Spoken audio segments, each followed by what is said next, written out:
You're tuning into Black and White Sports on YouTube. The no-holds-barred truth on sports. The main event starts. All right, Black and White Sports supporters. Well, you know what this day means? Halloween. It is CBA negotiations deadline time for the WNBA. No, it's really Halloween. Happy Halloween to everybody. Appreciate you guys watching, and well, here we go. As we know, the WNBA and Players Union was steamrolling towards the deadline, the expiration date, and now they have extended it. But there's a big caveat in here that's pretty interesting.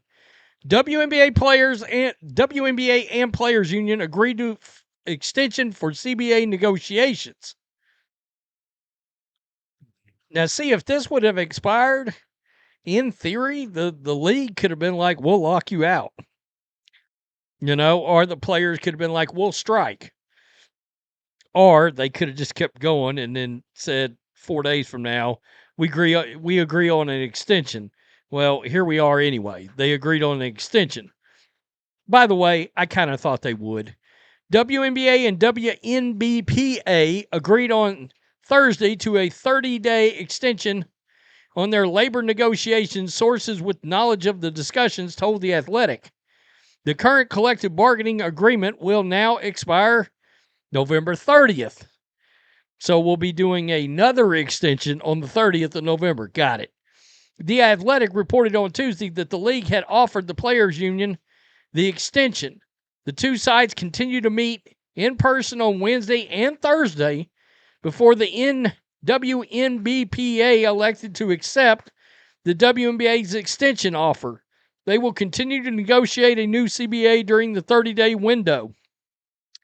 As a condition for accepting the extension offer, the Players Union said it requested a condition that allows it to terminate the extension with 48 hours notice. That's the little interesting part. And this can also be done by the other side as well. The condition is part of the deal, though the league also has the ability to terminate the extension within 48 hours notice. A source briefed on the situation said. Earlier in the week, in preparation for the October 31 deadline, the league met virtually with team front office personnel to discuss the logistics of a possible work stoppage. Wow. Sources said the call was for due diligence and was not made with the expectation of a lockout or strike. Interesting that was thrown in there. Like this came the logistics of a work stoppage. But hold on now. Let's nobody get happy trigger fingers. The WNBPA responded to a league proposal on Monday. A league spokesperson said the WNBA responded with a counter proposal on Wednesday morning. A source with knowledge of the discussion said, quote, while we believe negotiations would be further along, the players are more focused, united, and determined than ever to reach an agreement that reflects their value and undeniable impact on the league, according to a statement on Friday from the WNBPA. Extensions are not uncommon in collective bargaining. When the league's previous CBA expired in 2019, the sides agreed to a 60-day extension and then another 2-week extension before the current deal was finalized January 2020. The WNBPA opted out of that agreement, which would have otherwise expired after the 2027 season. In October 2024, citing a desire to claim, quote, share of the business we built, upon their announcement, they outlined priorities including minimum standards for game and practice facilities, better retirement benefits, and a family planning and pregnancy benefits. The topic of revenue sharing, however, emerged as a wedge issue throughout the talks. Players have been adamant about enacting a new framework that would not only adjust how the league revenue is allocated, but also how the league revenue would impact players' salaries. The league has repeatedly proposed a salary framework tied to the WNBA business in which players' salaries are linked to a percentage of revenue generated by the league. The WNBA, meanwhile, has proposed a revenue-sharing system similar in structure to what is currently in the CBA, with a fixed salary cap and additional uncapped revenue sharing, but only if the league exceeds certain targets. I think that's fair. Both proposals would result in significant salary increases. The maximum salary in the expiring agreement is $250,000, but debate remains about the underlying system. And we know they've talked about upwards of $1 million as the new max salary. The ongoing negotiation comes amid historic growth in the period of the league. In recent seasons, attendance, television ratings, and merchandise sales have surged. The team valuations are at record highs, and the WNBA has an 11-year media rights deal worth $2.2 billion that goes into effect next season. I had said that I thought if they were going to opt out, they should have done it after next year, okay? After the media rights deal was already in for a year. And I wonder if they would have opted out had they known Caitlin Clark was going to be injured this much, because that hurts them. There's a lot of ratings in there they can't claim right now. There's a lot of gate revenue they can't claim right now because it didn't happen. You know, it didn't happen. People got rid of their tickets, prices dropped, this, that, and the other with each game that Clark missed.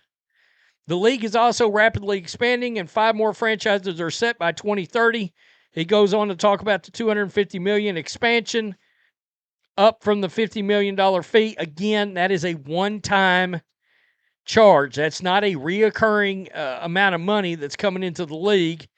In other words, it's not part of, it's not something that they can just continuously claim is going to happen, because you may not always have expansion, right? So expansion just occurs every so often. I don't think they should even consider throwing that into the mix with the revenue, but I'm sure the players want to try. This is going to be interesting. I will say this. I think Adam Silver knows that. I think the WNBA, I think Adam Silver, and I think Kathy Engelbert too, I think they're aware of the optics and potential damage to the brand and to the league if there is an actual strike, an actual work stoppage, where they start cutting in to see the season in the games. This league has struggled to grow and to grab viewership, etc. I can tell you this. There are fans that are pissed off about this last year and the way it was handled by a lot of different entities. And I'm talking about around Caitlin Clark's injury, this and that and the other. I've talked to fans that said they're going to have to make a decision whether they want to come back and even give this league a try again next year because of how things were handled. So there's all kinds of factors going on here. But I think I expected them to have an extension of some kind. Do I think they're going to have a lockout? I don't think so. I would be shocked.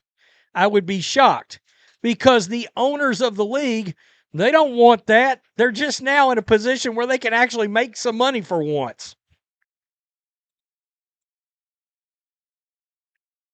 I'd be like, yeah, we'll give you revenue sharing after the last 27 years in debt is all paid off.